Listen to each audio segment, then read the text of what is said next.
आज यूपी के पूर्वांचल में गृह मंत्री अमित शाह महाराजगंज, देवरिया, बलिया में करेंगे जनसभा। वहीं रॉबर्ट्सगंज में भी करेंगे रैली को संबोधित। इसके साथ ही गाजीपुर में करेंगे रोड शो।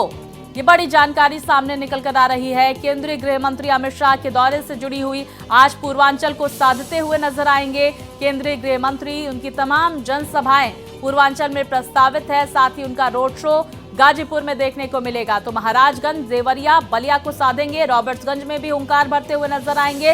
इसके साथ ही आपको बता दें, गाजीपुर में भव्य रोड शो केंद्रीय गृह मंत्री अमित शाह की तरफ से आज किया जाएगा।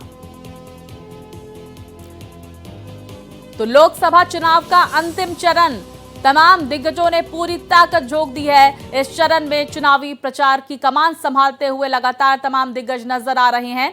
तो देखिए, केंद्रीय गृह मंत्री अमित शाह आज यूपी के पूर्वांचल में चुनावी प्रचार करने वाले हैं। इस दौरान अमित शाह सुबह 11:30 बजे महाराजगंज और दोपहर 1:15 पर देवरिया में जनसभा को संबोधित करेंगे। अमित शाह दोपहर 2:30 बजे बलिया और शाम 4:30 बजे रॉबर्ट्सगंज में रैली को संबोधित करने वाले हैं। वहीं शाम 6 बजे गाजीपुर में पंडित दीनदयाल उपाध्याय की प्रतिमा से लाल दरवाजा चौक तक रोड शो करेंगे अमित शाह। उनकी तमाम रैलियां, जनसभाएं प्रस्तावित है। आज यूपी में हुंकार भरते हुए अमित शाह नजर आएंगे, क्योंकि पूर्वांचल बीजेपी के लिए बेहद महत्वपूर्ण, और ऐसे में लगातार तमाम जो दिग्गज है पूर्वांचल की सीटों पर समीकरण को साधने में लगे हुए हैं। तो महाराजगंज, बलिया, रॉबर्ट्सगंज, देवरिया, गाजीपुर, ये तमाम जनसभाएं। अब देखिए, महाराजगंज का महामुकाबला किसके किसके बीच में है। पंकज चौधरी बीजेपी की तरफ से प्रत्याशी हैं। वीरेंद्र चौधरी को कांग्रेस ने चुनावी मैदान में उतारा है और मोहम्मद मौसम आलम बीएसपी की तरफ से प्रत्याशी सीट पर बनाए गए हैं। तो त्रिकोणीय मुकाबला देखने को मिलेगा महाराजगंज में,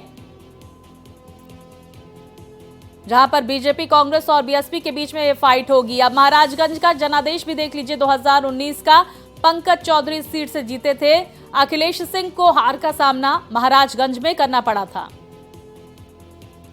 तो महाराजगंज का जनादेश 2019 का ग्राफिक्स के जरिए आप अपनी टीवी स्क्रीन पर देख सकते हैं।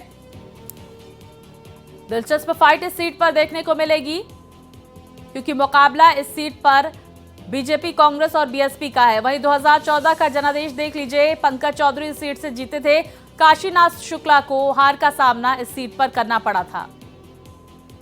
देवरिया का महामुकाबला, शशांक मणि बीजेपी की तरफ से प्रत्याशी, अखिलेश प्रताप सिंह कांग्रेस की तरफ से उम्मीदवार, संदेश यादव बीएसपी की तरफ से चुनावी मैदान में उतारे गए हैं।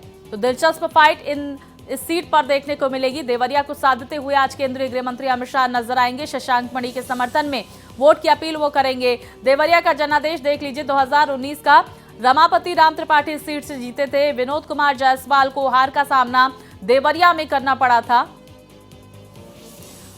तो देवरिया का जनादेश 2014 का देख लीजिए। कलराज मिश्र इस सीट से जीते थे। नियाज अहमद को हार का सामना देवरिया में करना पड़ा था।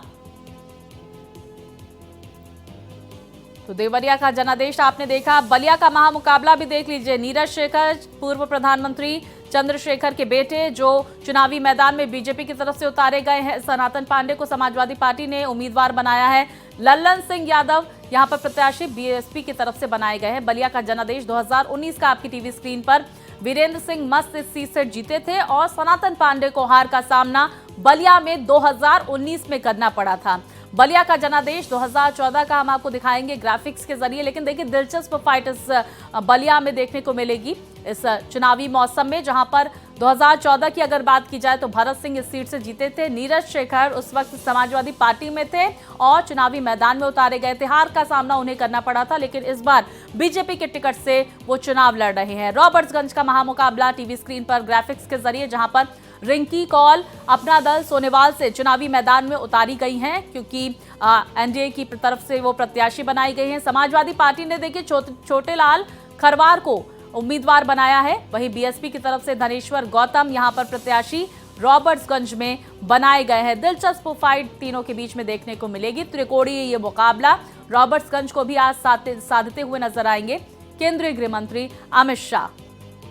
तो वहीं रॉबर्ट्सगंज का जनादेश 2019 का टीवी स्क्रीन पर ग्राफिक्स के जरिए, जहां पर पकौड़ी लाल कोल अपना दल से इस सीट से जीते थे और भाई लाल समाजवादी पार्टी से, जिन्हें हार का सामना रॉबर्ट्सगंज में 2019 में करना पड़ा था। अब रॉबर्ट्सगंज का जनादेश 2014 का देख लीजिए, जहां पर छोटे लाल बीजेपी की तरफ से जीते थे, शारदा प्रसाद बीएसपी की तरफ से चुनावी मैदान में थे, जिन्हें हार का सामना करना पड़ा था।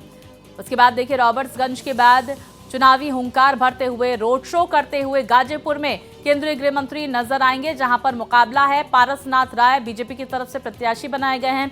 अफजल अंसारी को यहां पर समाजवादी पार्टी ने चुनावी मैदान में उतारा है। उमेश कुमार सिंह बीएसपी की तरफ से प्रत्याशी गाजीपुर से बनाए गए। आज गाजीपुर में रोड शो किया जाएगा केंद्रीय गृह मंत्री की तरफ से। दिलचस्प फाइट देखने को मिलेगी। 2019 का ये देखिए, जहां पर समीकरण, जहां पर अफजल अंसारी इस सीट से जीते थे बीएसपी की तरफ से चुनावी मैदान में, जहां पर मनोज सिन्हा बीजेपी की तरफ से प्रत्याशी थे, उन्हें हार का सामना 2019 में करना पड़ा था। वहीं गाजीपुर का जनादेश 2014 का भी देख लीजिए, मनोज सिन्हा इस सीट से जीते थे, शिवकन्या कुशवाहा को हार का सामना इस सीट से करना पड़ा था। तो तमाम सीटों का समीकरण हमने आपको बताया, साथ ही साथ किसके किसके बीच में फाइट है ये भी ग्राफिक्स के जरिए बताया। तो आज केंद्रीय गृह मंत्री अमित शाह इन तमाम लोकसभा क्षेत्रों में चुनावी जनसभा को संबोधित करते हुए नजर आएंगे।